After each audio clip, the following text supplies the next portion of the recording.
Assalamualaikum warahmatullahi wabarakatuh dan salam sejahtera. Apa khabar semua? Bertemu lagi kita di program Tuition Online Perlis Mengaji, anjuran Jabatan Agama Islam Perlis, Majlis Agama Islam Perlis, Kerajaan Negeri Perlis dan Jabatan Pendidikan Negeri Perlis.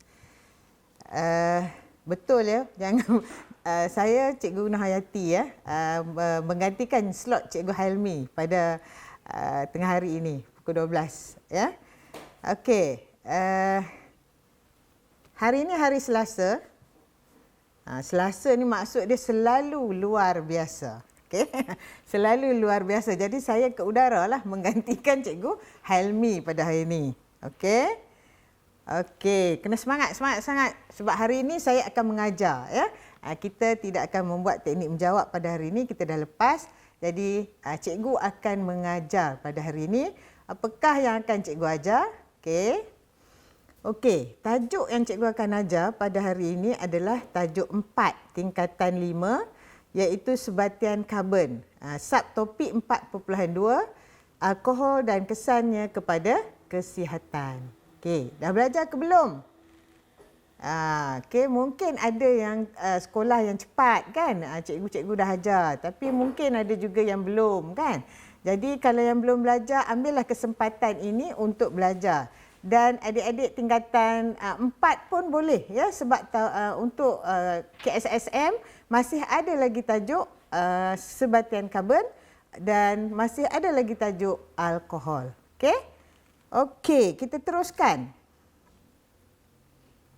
Okey. Apakah yang cikgu tunjukkan di paparan ini? Okey. Ya, hand sanitizer. Ya, hand sanitizer. Jadi sekarang ni apakah benda ini? Okey.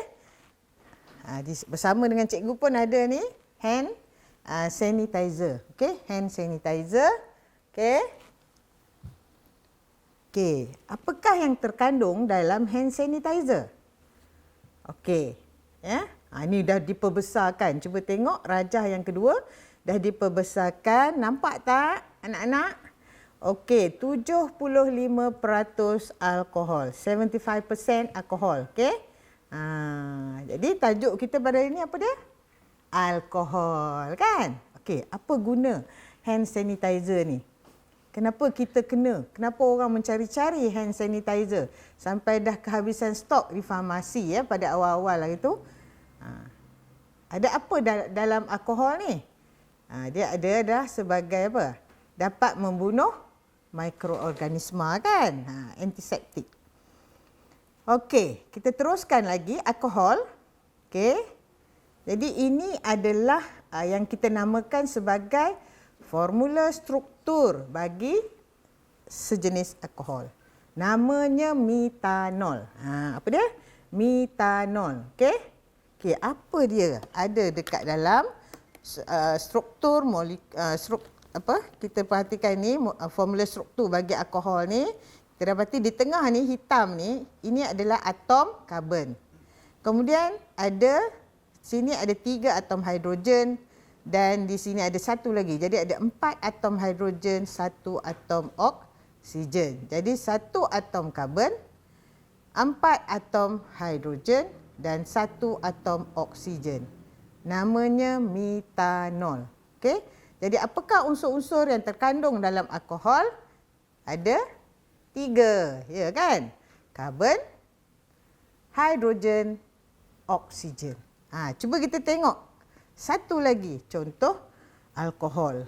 Yang ni lagi panjang. Ya? Karbonnya dah jadi 2. Jadi bila karbon 2, hidrogennya dah jadi 6. Okey? Oksigen tetap 1. Okey, jadi namanya apa? Namanya adalah etanol. Okey, cikgu akan tunjukkan ya sedikit di papan putih ni.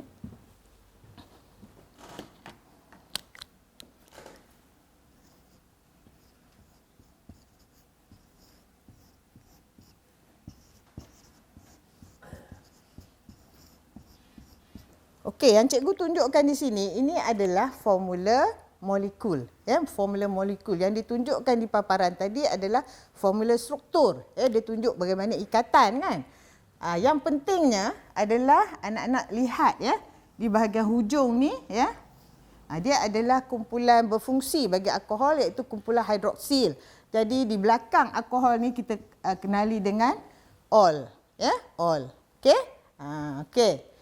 Yang pentingnya kita kena tahu bahawa terdapat unsur karbon, unsur hidrogen dan unsur oksigen. Ya, terdapat 3 unsur yang berlainan yang terkandung dalam alkohol. Ya, karbon, hidrogen dan oksigen. Itu yang penting.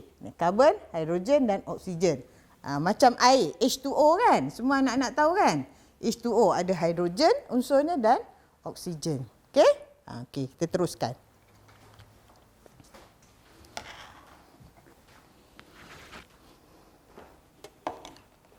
Okey, berbalik kepada formula struktur ni tadi, ya. Formula struktur ni tadi kita dapati ini adalah metanol, ini adalah etanol dan alkohol mengandungi unsur karbon, unsur hidrogen dan unsur oksigen. Okey? Okey, kita teruskan. Okey. Sekarang ni apa yang kita nak lihat adalah kita nak lihat apa itu alkohol. Jadi alkohol ni ya, berdasarkan kepada pengetahuan lepas anak-anak sekalian, dia merupakan sebatian organik. Ya, jadi sebatian ada 2 jenis, sebatian karbon ya. Ada 2 jenis, sebatian karbon organik dan sebatian karbon tak organik. Jadi sebatian organik ni membawa maksud dia berasal daripada benda hidup. Okey, berasal dari benda hidup. Itu sebatian organik. Kalau sebatian tak organik berasal dari benda bukan hidup. Jadi macam petroleum berasal dari benda hidup kan. Itu sebatian organik ya. Okey. Ya, tak apa yang tu anak-anak mungkin boleh baca sendiri ya. Kita teruskan lagi. Dan benda-benda hidup yang dimaksudkan tu mungkin daripada buah-buahan ya dan sebagainya. Baik. Kita teruskan lagi. Alkohol ni mengandungi unsur karbon, hidrogen dan oksigen. Macam cikgu dah terangkan tadi. Okey? Semua alkohol mengandungi unsur karbon, hidrogen dan oksigen. Dan yang ketiga, nama dia. Nama alkohol. Alkohol tu umum. Alkohol tu umum. Formula am dia CnH2n tambah 1OH. OH tu kumpulan berfungsi bagi alkohol. Okey, namanya berakhir dengan ol. Ol kat belakang contohnya metanol. Okey. Okey, seterusnya etanol. Kalau 1 karbon metanol, 2 karbon etanol, 3 karbon propanol, 4 butanol, 5 pentanol, 6 heksanol, 7 heptanol, 8 oktanol. Begitulah ya. Begitulah seterusnya. Tapi untuk sains ni ya, untuk sains ni kita lebih melihat atau menjurus kepada yang kedua iaitu apa? Etanol. Kita nak tengok bila kita buat eksperimen ataupun aktiviti-aktiviti melibatkan etanol ya, untuk sains lah ya. Okey, kita teruskan. Boleh tak etanol ni disediakan dalam makmal? Kalau boleh, bagaimana? How? Macam mana kita nak buat eksperimen ya, di dalam makmal untuk menyediakan alkohol ataupun yang secara ninya adalah etanol ya. Okey. Baik. Yang pertama, macam mana kita nak buat?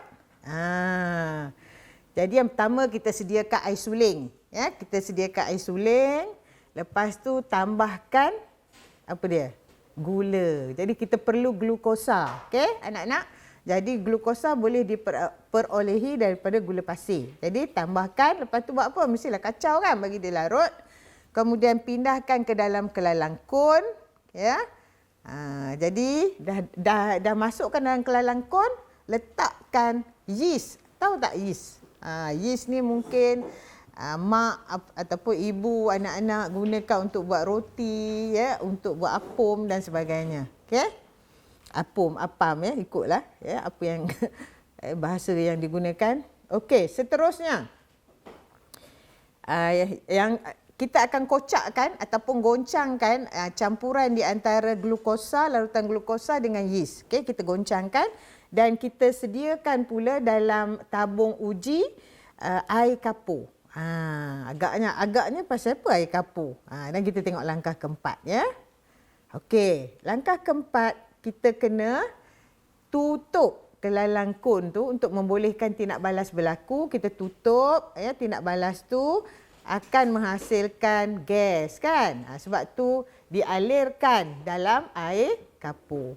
Air kapur ni adalah satu bahan untuk menentusahkan bahawa gas ya, yang dialirkan itu adalah karbon dioksida. No? Jadi kita tutup dengan ketat ya. Dan kita lihatlah. Okey, macam ni dia akan jadi di awal eksperimen.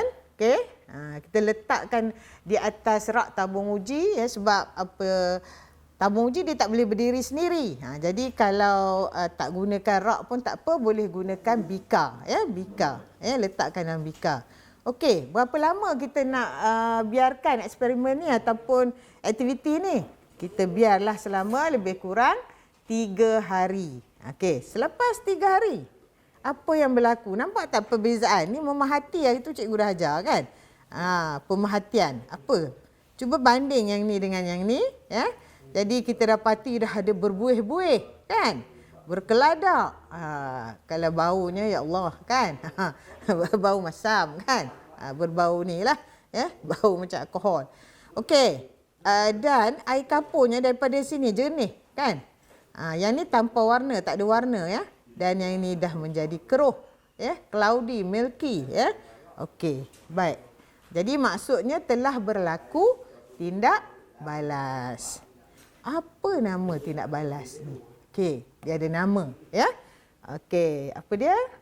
Ya, namanya adalah proses penapaian ya. Jadi tindak balas yang berlaku ni adalah melibatkan proses penapaian.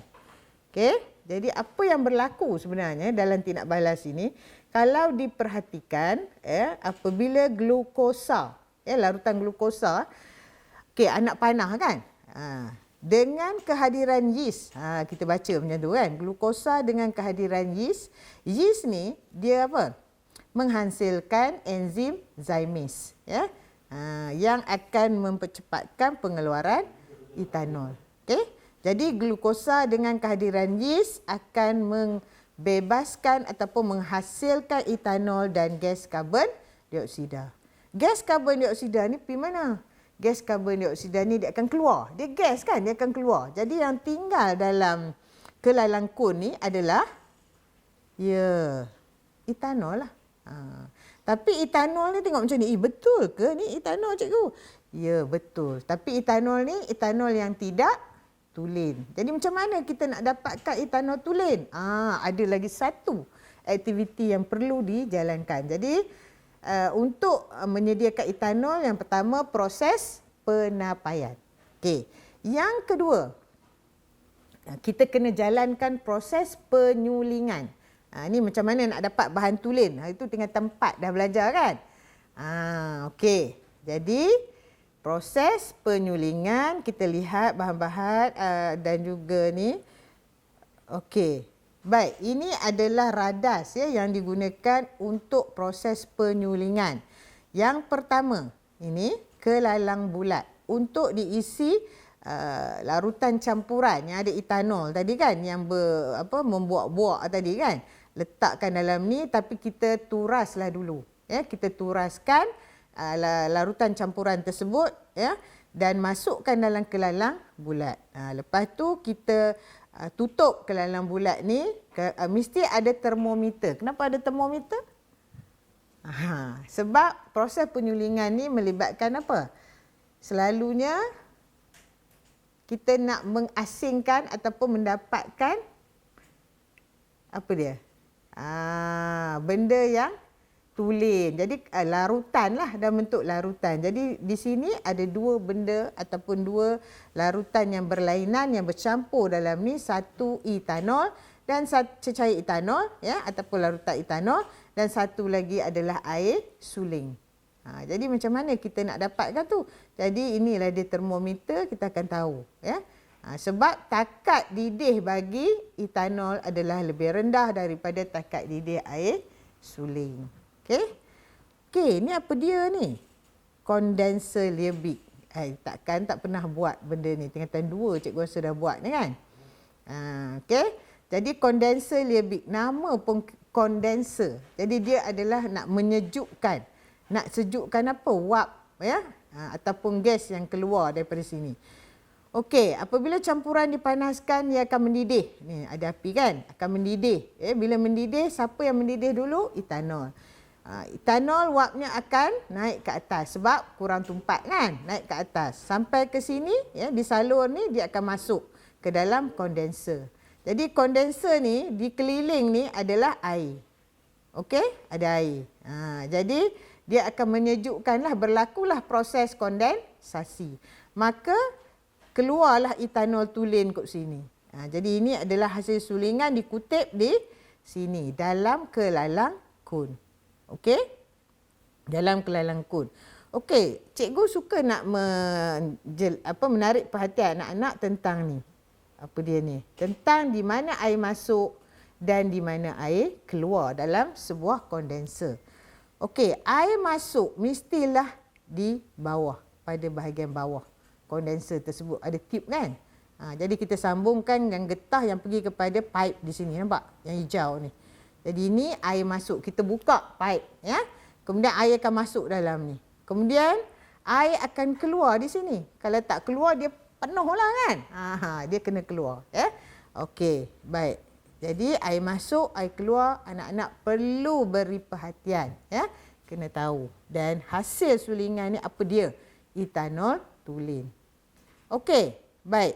Tadi kita dah kata perbezaan takat didih. Jadi takat didih etanol 78 darjah Celsius. Jadi etanol lah yang disuling dulu. Ya? Kemudian takat didih air suling 100. Jadi proses penyulingan ni adalah satu proses yang dapat dapat menentukan ketulinan dua bahan. Ya? Ataupun mengasingkan dua bahan yang berlainan takat didih. Okey? Kadang-kadang air yang tak tulen pun kita boleh tulenkan melalui proses penyulingan. Okey? Boleh? Boleh kan? Okey, jadi cikgu ulang balik. Jadi untuk penyediaan etanol ya, dalam makmal, yang pertama proses apa? Penapaian. Yang kedua proses apa? Penyulingan. Jadi ada dua proses. Okey, ada dua proses. Baik, kita teruskan lagi. Ciri-ciri alkohol. Jadi alkohol tadi dah nampak dah etanol tadi kan? Cecair tanpa warna. Okey? Mudah terbakar. Sebab itulah kes ni, ya. Kes ni.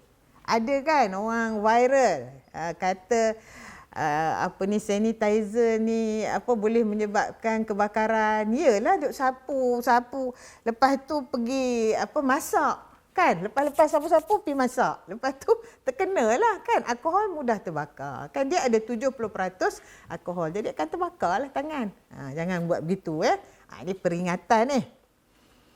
Okey, kemudian alkohol juga mudah meruap. Ya, mudah meruap. Okey. Seterusnya, alkohol larut dalam air. Tetapi keterlarutan alkohol ni berbezalah mengikut nama. Tadi cikgu dah cakap kan.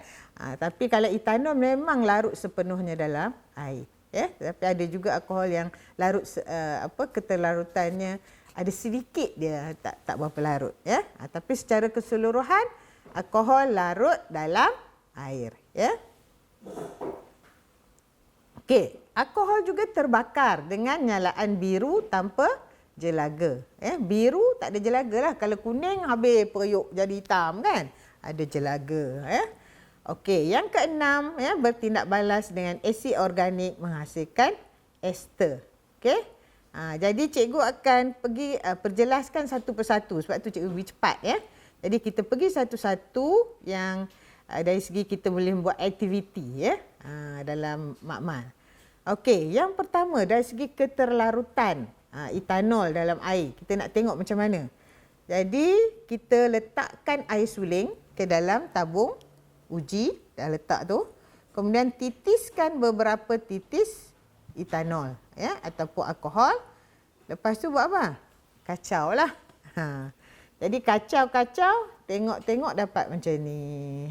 Jadi ini adalah rupa etanol. Dan yang telah dicampur dengan air. Tengok ada tak dua lapisan? Tengok sini. Tak ada kan? Kedua-duanya tanpa warna. Air suling pun tak ada warna. Etanol pun tak ada warna. Jadi kalaulah dia tak bercampur, dia akan membentuk dua lapisan. Tapi yang ni tidak ada lapisan, kita tak nampak. Jadi membawa maksud etanol larut dalam air. Ya, etanol larut dalam air. Okey, itu yang pertama. Okey, seterusnya kebolehbakaran. Okey, macam mana kita nak jalankan eksperimen kebolehbakaran? Jadi kita menggunakan yang putih ni kita panggil mangkuk penyejat. Okey. Kemudian kita perlukan alkohol atau etanol, titiskan beberapa titis. Jangan ambil sebotol pula, no? Okey. Jadi lepas tu kita gunakan kayu uji, ya. Kayu uji, kita nyalakan kayu uji kita dan bakarlah kita katakan, nyalakan etanol tu tadi. Jadi apa jadi agaknya? Mestilah menyala kan? Okey, dia menyala. Ini mungkin tak apa jelas, tapi sebab dia biru, jadi dia kurang nampaklah.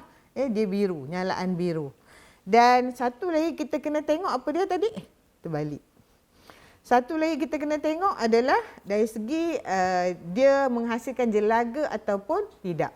Jadi letaklah di atas kita punya tu, semasa kita membakar tu kita letaklah kertas turas. Jadi diperhatikan di sini kertas turas ni bersih. Apa maksud dia? Tak ada hitam-hitam kan? Jadi maksudnya pembakaran etanol tidak menghasilkan jelaga. Okey, api berwarna biru dan tidak ada jelaga. Boleh ingat? Ya? Tadi keterlarutan kan?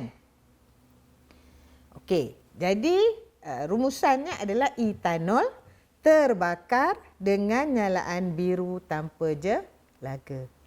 Okey, kita teruskan lagi. Ini dia ya. Etanol terbakar dengan nyalaan biru tanpa jelaga. Jadi proses yang berlaku adalah proses pembakaran. Okey, proses pembakaran. Combustion ya. Jadi apa yang berlaku? Alkohol ditindakbalaskan dengan oksigen dalam proses pembakaran menghasilkan karbon dioksida dan air. Dalam apa-apa juga pembakaran ya.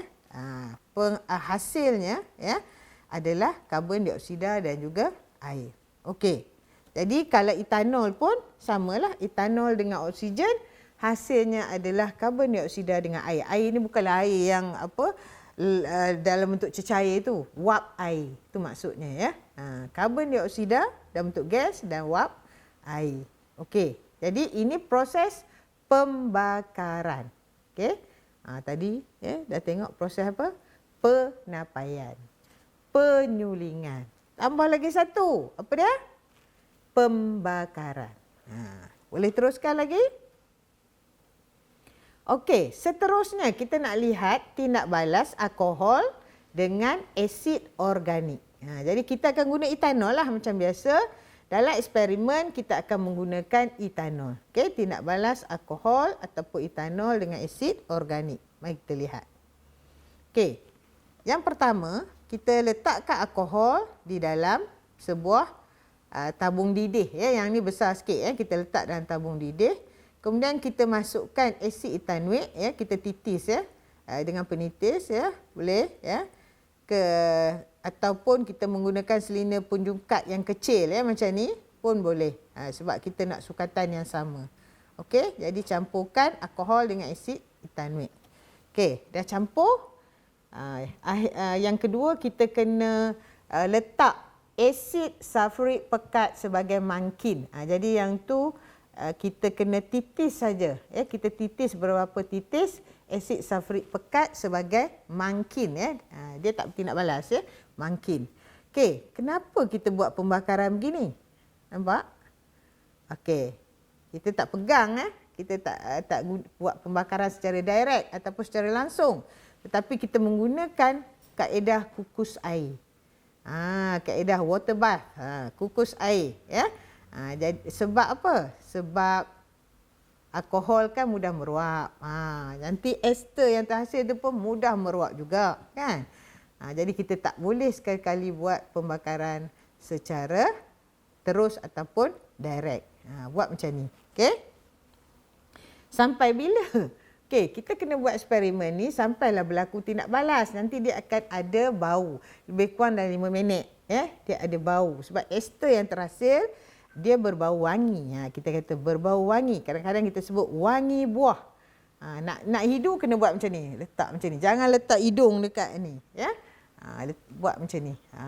Jadi kita akan dapati bahawa akan ada ataupun timbul bau wangi. Okey, lepas tu kita nak mengkaji ciri yang seterusnya, adakah ester ni larut atau tak dalam air. Jadi kita kena buat apa? Kita kena ambil satu bika, isikan dengan air, air suling ke, air paip pun biasa pun boleh, isikan dengan air, kemudian tuangkan. Tuangkan hasil tindak balas kita ni tadi, kan. Okey, tuangkan, ester lah maknanya yang kita dapat tu, kan. Tuangkan ke dalam bika yang mengandung air suling ataupun air tadi. Okey, jadi kita akan dapati begini. Jadi kalau kita tengok sini, kita dapati bahawa dia membentuk dua lapisan. Dia membentuk dua lapisan. Tak berapa jelas lah, tapi nampak dua lapisan yang berlainan. Ini menunjukkan apa? Ester tidak larut dalam air. Alkohol larut. Ester tak larut. Okey, boleh? Bagus. Okey, seterusnya kita lihat dari segi persamaan perkataan. Anak-anak tak perlu bimbang. Untuk sains, dia pentingkan persamaan perkataan sahaja. Jadi apabila etanol bertindak balas dengan asid menghasilkan ester, nama proses itu adalah proses pengesteran. Proses apa? Pengesteran. Banyak tadi. Penapaian, penyulingan, kan? Pembakaran. Ini pengesteran. Nama prosesnya adalah pengesteran. Alkohol campur, kita kata apa? Bertindak balas. Alkohol bertindak balas dengan asid organik. Asid organik ni contoh asid etanoik, asid propanoik, begitu. Okey. Dengan kehadiran asid sulfurik pekat sebagai mangkin, menghasilkan ester dan, tambah ni maksudnya dan, air. Okey. Okey. Jadi kalau kita tukarlah alkohol tu sebagai etanol, sebab kita dalam aktiviti tadi menggunakan etanol. Jadi etanol bertindak balas dengan asid etanoik menghasilkan ester dan juga air. Asid etanoik ni sangat common sebab dia ada dalam cuka kita memang guna dalam kehidupan seharian kita. Okey. Namanya proses pengesteran. Tadi cikgu dah cakap. Jadi inilah tindak balasnya. Sekarang kita lihat kembali ciri-ciri ester. Yang pertama, berbau wangi ataupun wangi buah. Tapi wangilah, maknanya kalau kita buat eksperimen kita bau, ada bau macam belon lah. Anak murid cikgu suka kata bau cikgu bau macam belon. Berbau wangilah, tak kira lah. Okey, yang kedua, ester tidak larut dalam air. Dan yang ketiga, ester ni mudah meruap. Jadi inilah dia ciri-ciri ester yang anak-anak perlu ketahui. Okey. Kenapa ada gambar ni? Okey, ini perisa, kan? Ada perisa pandan, perisa strawberry, perisa pisang, kan? Inilah kegunaan ester dalam kehidupan seharian, membuat perisa. Membuat perisa. Kita guna ester, kita makan dalam kek oren. Kita makan dalam kek apple, dan sebagainya. Okey. habis tentang ciri alkohol, macam mana nak buat alkohol. Sekarang ni alkohol ni berguna ke tak berguna? Mestilah berguna, kalau tidak tak adalah pakai sanitizer kan untuk alkohol ya. Okey, kegunaan alkohol. Kita lihat kegunaan alkohol sekarang. Yang pertama, membuat minuman keras. Tahu minuman keras? Minuman tu jadi solid ke? Tak ya. Minuman keras ni membuat minuman beralkohol. Okey, beer, brandy, wine, whisky, vodka, macam-macam namalah ya. Orang Islam tak boleh ya. Okey, di sini cikgu ada senarai peratusan etanol sebab dia memang gunakan etanol. Ya, dia masukkan etanol ya dalam minuman keras. Kalau bia paling sikitlah, lebih kurang 3.2 hingga 4% ya dalam bia etanol ya. Kalau wine, wine ni macam minuman yang hebat-hebat lah sikit kan. Kalau dinner orang putih kan. Okey, 7.1 hingga 14% etanol. Kemudian brandy 40 hingga 43% etanol dan paling banyak whisky lah. Ini boleh terhoyong ayang lah kalau minum tonggak habis kan. Banyak etanol ya. Okey, etanol ni sebenarnya ya dia akan menjadi dadah sejenis dadah. Dia dadah, tapi memanglah dadah ni ada yang berguna untuk kita, ada yang memudaratkan kita. Okey. Okey. Alkohol ni juga digunakan dalam pembuatan ubat. Nampak? Ya, ada tulis situ etanol. Jadi dalam pembuatan ubat juga ada alkohol. Ni nampak alkohol swab. Ni kalau kita nak disuntik kan. Jadi doktor ataupun nurse akan sapu-sapu dulu kan. Lepas tu tengok hilang kan. Sebab alkohol ni mudah meruap ya. Okey, dalam membuat ubat. Ini cikgu rasa ni iodin ya. Iodin ni iodin ni dia tak keterlarutan dalam air berkurang. Jadi maknanya dia kena masukkan sedikit etanol ya. Supaya dia boleh larut. Jadi etanol digunakan sebagai pelarut ya untuk larutkan iodin ya. Ubatlah. Okey, selain daripada tu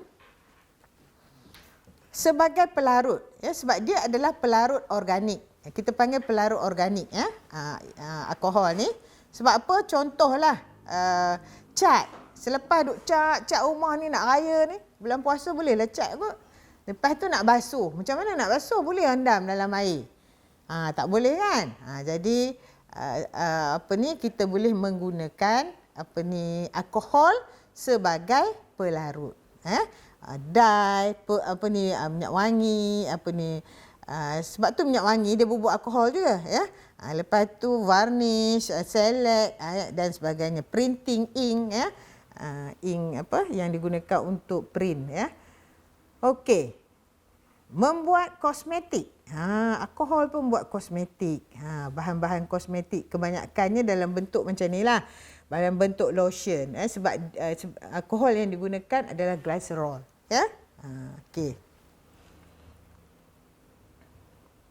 Sebagai bahan api ataupun gasohol. Ini kebanyakannya digunakan di negara-negara seperti negara Amerika Latin ya. Dia gunakan sebagai bahan api dia dalam kereta ya. Kita pakai petrol kan. Tetapi ini keadaan enjin dia ya yang menggunakan gasohol. Nampak dia punya ni kecil saja kan. Kita punya besar ya. Okey, apakah kelebihan menggunakan gasohol? Mestilah dia lebih mesra alam. Ya? Dia mesra alam sebab dia tidak mencemarkan alam sekitar. Kan? Sebab dia tak ada sut, tak ada habuk-habuk, tak ada jelaga macam kita kata tadi kan. Tidak ada. Jadi tiada pencemaran alam sekitar. Sangat baik untuk menggunakan gasohol ya sebagai bahan api. Okey, yang ni sebagai perisa makanan. Cikgu dah sebut tadi. Okey, perisa makanan ni cikgu tunjuk kat sini ada buah buah apple ni, bunga ni bau kan, wangi selalu ya. Yang ni oren. Jadi yang ini dah jadi kek. Kek apa? Kek oren ya. Jadi bila jadi keoren tu maknanya dah digunakan alkohol digunakan untuk membuat ester. Ester digunakan untuk buat bahan perisa makanan. Boleh? Ya? Okey. Ni apa ni? Okey, gambar apa ni? Kesan ketagihan alkohol. Apa maksud ketagihan? Apa maksud ketagihan? Ya? Ketagihan maksudnya bila alkohol tu diambil secara berlebihan. Jadi diambil secara berlebihan. Jadilah ketagihan. Alkohol secara umum yang di makmal tu kita bukan boleh minum kan? Yang ni maksudnya ketagihan alkohol ni dalam bentuk minuman keras. Okey? Okey. Jadi yang pertama kita lihat kepada kesan ketagihan alkohol ni kepada otak. Apa akan jadi kepada otak kita? Koordinasi dan sistem saraf terjejas. Okey? Keseimbangan terganggu. Sukar menganggar jarak. Kerosakan sel otak. Keseimbangan. Sebab tu bila orang tangkap katalah pukul 3-4 pagi kan polis tangkap. Apa yang dia suruh buat? Dia suruh jalan lurus. Kalau dia tak ada itulah breathalyzer apa tu yang nak cek kandungan alkohol berapa dalam diri dia kan. Jadi satu cara adalah suruh pemandu ataupun ni jalan lurus. Jadi kalau mabuk dia tak akan jalan lurus. Dia akan jalan terhuyung, hayang-hayang kan. Jadi maknanya keseimbangannya terganggu, ya. Okey. Yang pentingnya dari segi kesihatan, ya, dia akan merosakkan hati kita. Hati menjadi keras. Bukan hati keras ni tak beriman apa semua. Bukan. Ya. Hati menjadi keras ni maksudnya betul-betul hati kita ni penting. Kan dia detox kan. Bahan-bahan yang toksik dia masuk pergi kepada hati kita. Jadi kalau hati kita rosak, dia mengeras jadi kuning lama-lama, kita akan dapat penyakit yang dinamakan sirosis hati. Okey, jaga hati baik-baik ya. Okey, mata. Ya, kalau duk mabuk lah apa semua, sukar untuk fokus. Sukar nak fokus. Jadi duk macam itulah dah lah hayang. Mata pun tak nampak ya. Blur-blur. Okey, jantung. Kadar degupan jantung dan tekanan darah akan meningkat. Duk-dak lah. Okey. Dan bagi perut kita pula, dia boleh mengkakis perut kita dan kita boleh mendapat ulcer perut. Ya, ulcer perut. Jadi kita perlu tengok soalan kadang-kadang dia tanya dari segi apa. Apa yang dia nak dalam soalan. Dari segi koordinasi ke, dari segi kesihatan ke, tengok baik-baiklah ya. Okey. Ini cikgu nak tunjuk secara terperinci tentang sirosis hati yang cikgu bulatkan. Nampak? Ini yang cantik kan? Hati orang yang bersih ni. Ya? Normal lah maknanya kan? Okey, yang ni adalah hati orang yang kena sirosis. Jadi nampak dia macam kuning sikit, dia macam mengeras ya. Mudah-mudahan kita tak kena penyakit-penyakit yang begini. Okey. Juga boleh menyebabkan kecacatan ya. Jadi ibu-ibu yang mengandung tidak boleh minum minuman keras ya. Mungkin boleh menyebabkan kecacatan pada fetus ya. Nanti lahir cacat, terutama bahagian otak, mata dan sebagainya. Okey, sebab tu kita ada ni ya, apa kita kata papan tanda ya, yang inilah yang dikeluarkan ya oleh kerajaan ya. Don't drink and drive. Please don't drink and drive. Nampak tu kereta dah remuk ya. Sebab berlaku aksiden. Tengok ni di Malaysia sendiri bahana pemandu mabuk. Nyawa orang tidak bersalah diragut oleh pemandu mabuk. Ni perempuan ni sebenarnya ya. 4 maut dirempuh wanita mabuk ya. Kes ni bau-bau jugalah. Okey.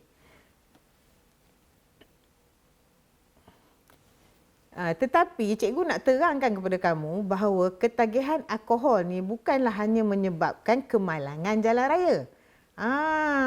Kan? Dari segi sosial, ya. Dari segi masalah sosial ni banyak pergaduhan. Bergaduh. Nak beli minuman keras tak ada duit, kan? Asyik bergaduh je lah. Okey, kecurian. Dah tak ada duit pergi mencuri, ya. Keruntuhan rumah tangga, balik lambat, balik mabuk, bini marah, kan? Ya.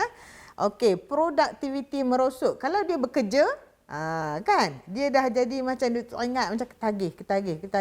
Jadi dia tidak dapat melaksanakan tugas-tugas yang diamanahkannya dengan baik.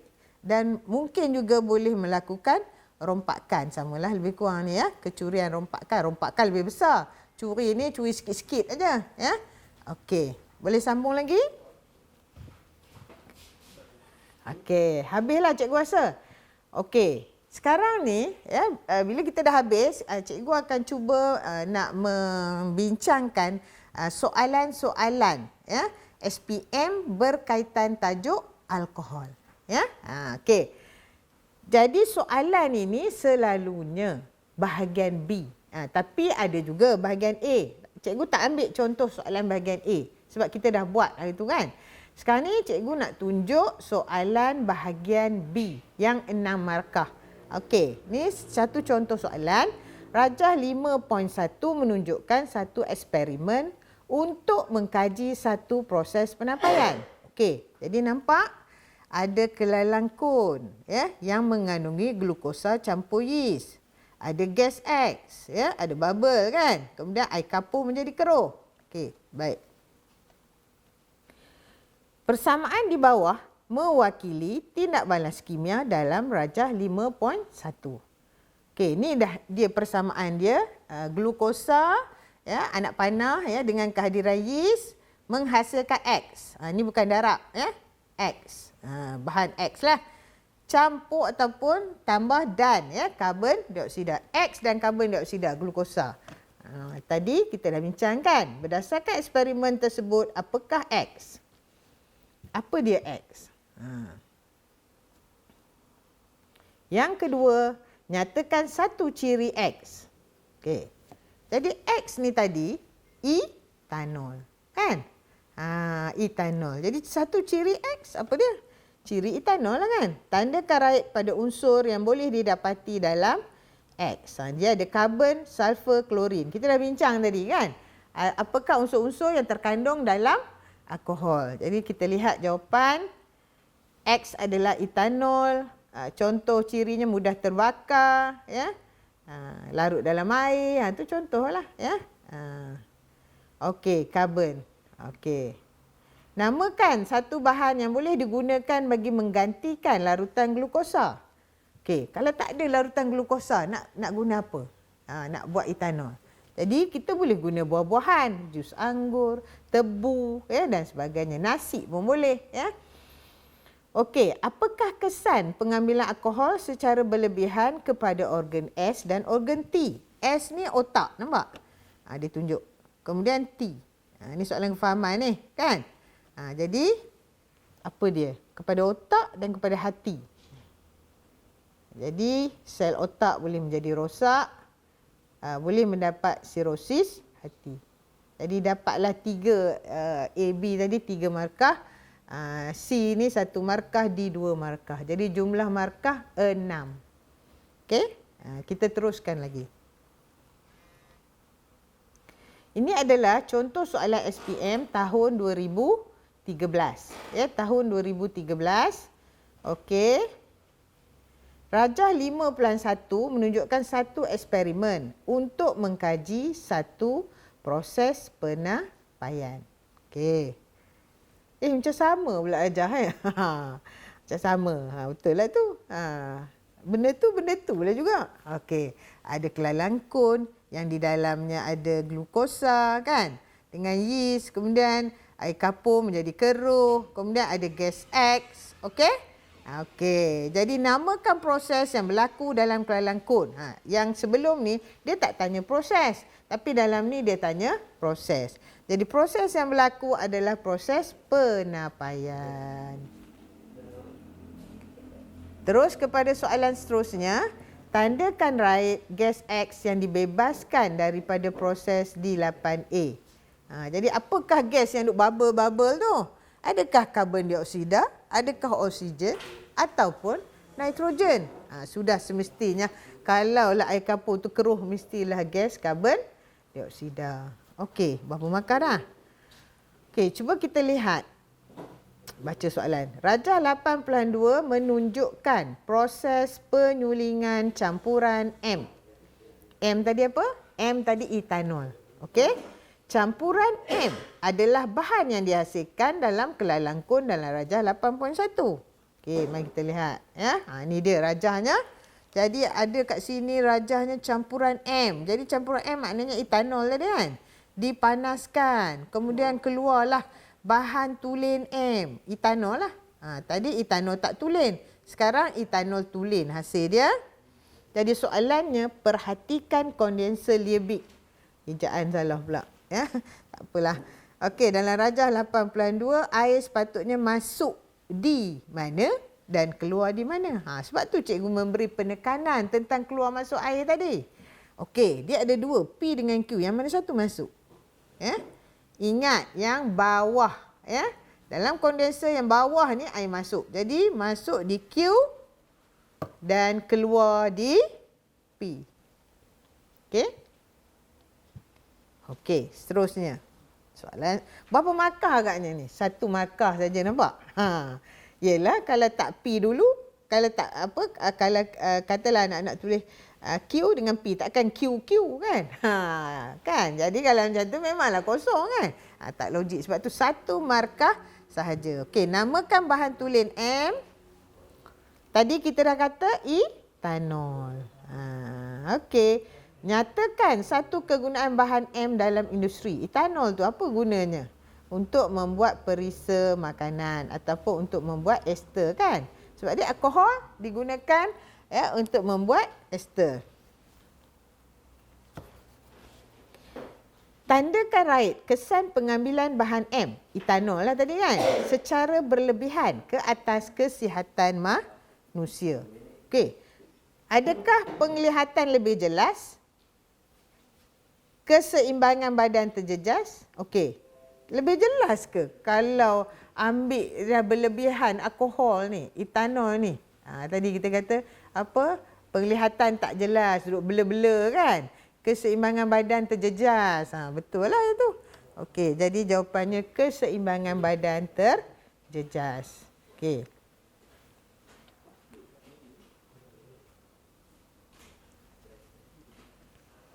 Baik, cikgu rasa itu saja yang cikgu dapat sampaikan tentang alkohol pada hari ini. Ya, jadi cikgu ulang baliklah. Okey, cikgu ulang balik ya. Pada hari ini kita telah pun mempelajari tentang alkohol, iaitu apa dia alkohol, kandungan unsur-unsur yang terdapat dalam alkohol, macam mana nak buat alkohol di makmal, proses proses penapaian dan penyulingan, kemudian tindak balas alkohol, ya, ciri-ciri alkohol, tindak balas alkohol. Alkohol tindak balas dalam proses pembakaran, dalam proses pengesteran, ya. Jadi yang tu anak-anak semua kena ingat, proses ada 4 kan? Ingat lagi? Proses apa? Yang pertama penapaian, yang kedua penyulingan, kemudian pembakaran, kemudian pengesteran. Okey? Okey, lepas tu kita pun dah buat kan kegunaan alkohol kan? Kegunaan-kegunaan alkohol dalam kehidupan seharian kita dah tengok. Okey, kemudian kesan. Penting tu. Kesan pengambilan alkohol yang berlebihan terhadap manusia. Okey, terhadap kesihatan ataupun terhadap inilah ya, fizikal kita. Okey? Jadi cikgu rasa itulah saja ya daripada cikgu untuk hari ini. InsyaAllah di lain masa kita akan berjumpa lagi untuk tajuk yang lain pula. Jadi sebagai mengakhiri,